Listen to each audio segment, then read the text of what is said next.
Morning, Facebook. Hope you're having a good Thursday. It's already Thursday because we had that long weekend, which is nice. Yeah, I'm working a bunch this weekend, so I'm not that excited, but I'm excited for you guys. So today I'm hopping on to talk about fats. And there is a lot to know, okay? There's a lot to know behind the science of the keto diet and fats and how they affect your body and kind of the truth about them. And I've done a lot of research, but I'm not going to get too deep because there's only like the tip of the iceberg that I can really explain in my own words. But I will say, like, I've been following this guy named Thomas DeLauer on YouTube. He's a ketogenic dieter, very experienced. He's very well credited. I looked him up, done lots of things, won tons of awards, and all of his videos are very, very well researched and they're very detailed. Like, they really delve into like the biology and the science behind it all. So if you're interested in learning more after this video, go check him out. I will post like one of his videos in the comments of this, and then you can go to his YouTube channel and see everything he has to offer because it's great. I'm really enjoying him. But yeah, let's just kind of talk about a few things that I've understood and done my own research on. And that's another thing I want to mention is research, okay? So whenever you're learning something from the internet, do your research behind their sources, which I have done with Thomas DeLauer, and they're super legit. And then I've like gone on and just Googled it myself, and everything kind of lined up. So those are the things I'll talk about. But there was an instant the other day where it was like a piece of an article, and the line said something about a ketogenic lifestyle you can't do long term because something that like damages a part of your brain. And I was like, what? Like, I haven't heard that before, and my brain feels like it's been turned up 10 notches since I started this. And I think out of any body part, my brain is benefiting the most. So I sourced it, looked at the source, and it had pulled that line from some article that was about obese people and how part of their brain regarding basically hunger and diet can get basically broken because of the way they've been eating, which had nothing to do with following a healthy ketogenic high-fat lifestyle. They were just like pulling this line out of this other research. And anyways, I'm just trying to say, do your research on your research because there's a lot of crap out there. So yeah, let's talk about, first I just want to talk about like how saturated fats, we're going to talk about saturated fats today. So just because of the coconut oil thing and everything, I just want to spit out some facts that I've learned about saturated fats. And number one, saturated fats were decided to be bad like in like the 50s or so when the standard American food diet was just kind of being built. And there's this man named Ansel Keys, and he was a very well-respected food scientist, and he was doing a lot of studies on how food related to health, basically. And you got to think about back then, okay? No internet, no Google, no one checking stuff, right? Like now we can just, Google's at our fingertips, and if we research things properly, we can usually get to the bottom of the truth.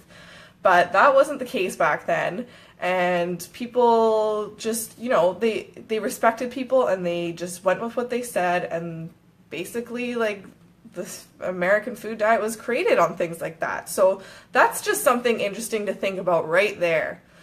Why you should really question things like the standard American food diet or anything that was decided a long time ago, because they did not have the resources we are so fortunate to have now, right? So anyways, this man Ansel Keys did this study. It's called the 7 countries study, but it started out with 22 countries.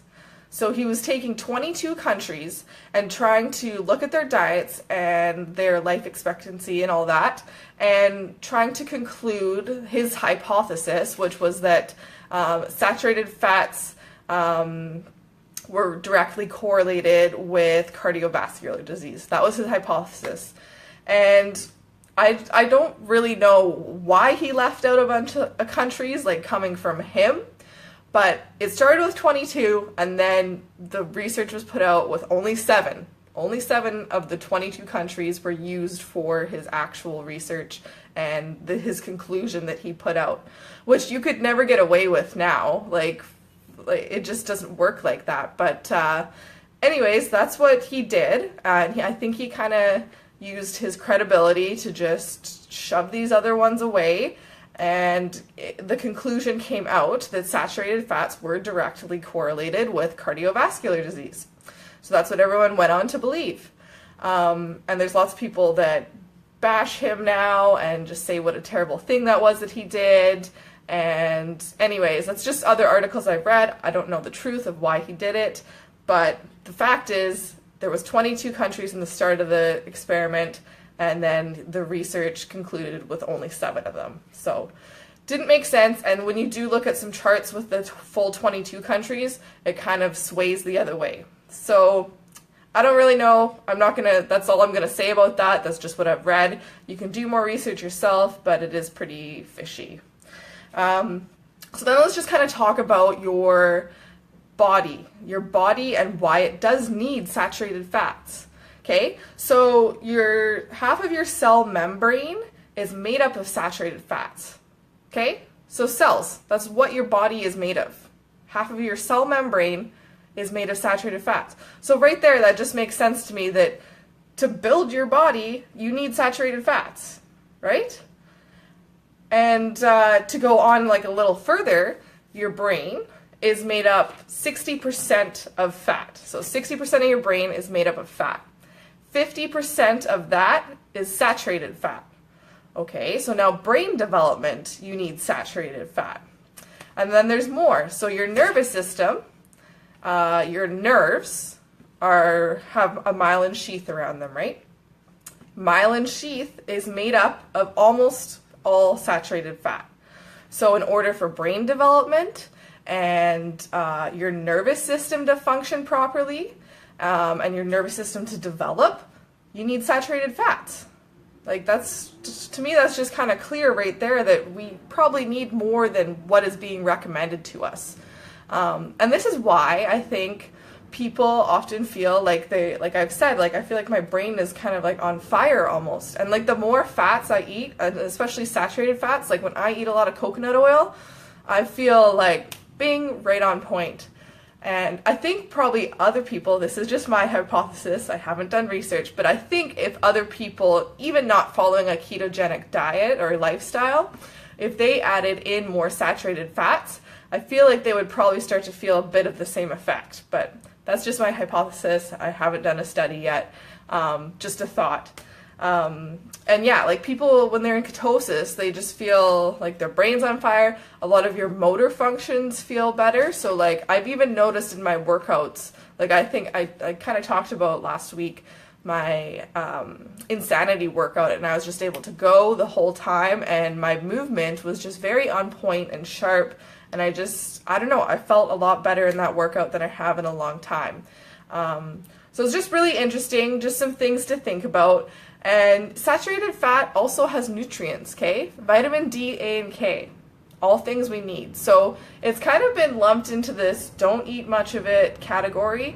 And I think with more and more research, like anything important, we need to do more research, but often it's just not being done for some reason.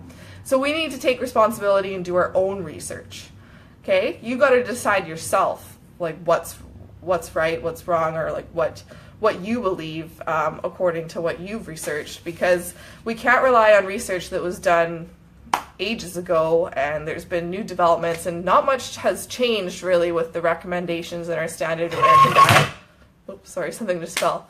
But we continue to follow this thing that was researched so long ago, and there's just like when you look at our world, look at the state of our world. Okay, look at the state of our health. You know, there's got to be something wrong with what we are led to believe, because everyone is sick, overweight, and it's really heartbreaking. So I just want to encourage everyone to do their own research and come to your own conclusions and figure out what's best for you and your body and what you want to do going forward. So I will comment below with Thomas DeLauer. So if you are interested in really like delving into this ketogenic lifestyle and learning the facts and the science behind all your like body processes, like he really gets into the biology of things. It's awesome. I'll post him below. You can go and watch, and if you ever want to have a discussion about it, ask questions, I'm always here because I'm loving this. I'm in my 4th week and I think I'm going to keep going. 4 weeks was my goal. I might consider having a cheat moment or something coming up, but I feel really, really good, and I just don't want it to go away, and I'm so scared to get back to that carbohydrate deprivation kind of feeling. Anyways, so yeah, I'm going to continue. I'll continue making videos too, so you guys can kind of keep on with this journey with me. And yeah, that's kind of all I wanted to say today. Hope you guys have a wonderful rest of your week and enjoy your weekend. And yeah, go check out Thomas DeLauer because there's a lot of interesting facts on there. Have a good day. Bye.